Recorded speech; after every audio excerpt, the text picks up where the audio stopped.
The Bee and the Rose. Once upon a time, there was a bumblebee who loved a flower. This was not so unusual, as bees often fall in love with the flowers in their gardens. But what was unusual was that this bee was in love with a rose. Roses, as you know, are the monarchs of the garden.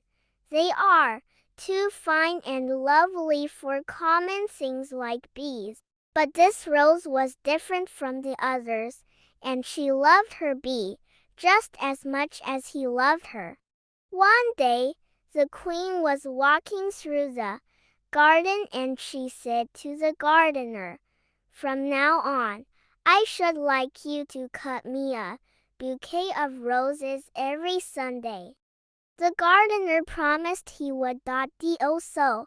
It was a simple enough request to him, but to the rose, who loved the bee, it was terrible.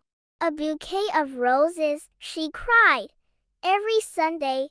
What will I do? I don't want to be cut and put in a vase with other roses. I want to stay out here in the good, soft earth and be with my beloved bee." "Don't worry, my love," said her beloved bee. "I have a plan." The bee then flew to the place in the garden where the daisies grew. The daisies, like all the flowers, were fond of the beck, and when he asked for their help, they were only too happy to give it. Each OSC donated a few of their petals, which the bee took back to the rose, using some honey from his hive to stick them on. The bee used the petals to disguise the rose as a daisy. "That's odd," said the gardener the following Sunday. "Why is this one daisy growing among all these roses?" "Well, never mind. The queen wants roses, not daisies." So the gardener cut the queen her bouquet of roses, but left our rose safely behind. "It worked, my love. The gardener thinks I'm a daisy. Then he is truly a great fool. Even through those daisy petals, your beauty shines like the sun." For many weeks, the trick worked, and while her sisters were very honored to be cut and used to decorate the royal breakfast nook, our dear Rose stayed behind with her disguised petals and her true love, the brave and clever bee. But as time went by, the petals started to fall off, one by one.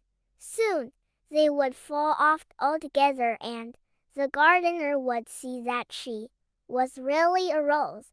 Then it would only be a matter of time before she, too, was cut and added to the queen's usual Sunday bouquet. "Why do you weep, my love?" said the bee. "Look," said the rose, "my disguise is falling apart, and you can't keep dressing me as a daisy forever. It's hopeless, my love."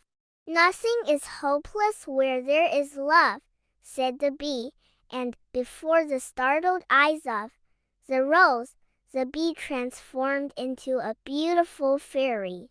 "I am sorry to deceive you," said the fairy. "I only meant to turn into a bee for a short time. But then I met you, a rose, the most beautiful, fragrant and elegant flower in the garden, and yet you fell in love with a lovely bee. You truly have a good heart, beloved, and because of that, I will grant you any wish you desire." "Then I wish you would make me a daisy, a real daisy. Then I can stay here in the garden, surrounded by my sister flowers, and the gardener will never cut me for the queen's bouquet." "Are you sure? It would mean giving up your life as Rose."